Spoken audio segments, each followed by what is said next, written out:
Guys, if you're actually using the Canva app on your phone, then I'm going to show you how to quickly add another account. So if this is what you're looking for, let me show you how easy it is to add another account while using the Canva app on your phone. So once you're on the app, guys, simply click the three lines on the upper left hand side, or let's say that button with the three lines on the upper left hand side.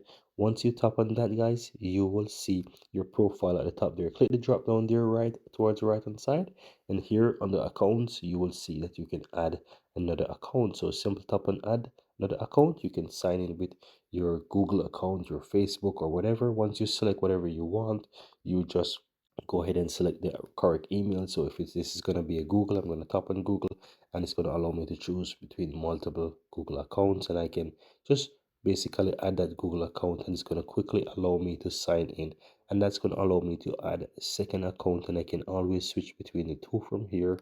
And that's it. Very easy and very simple.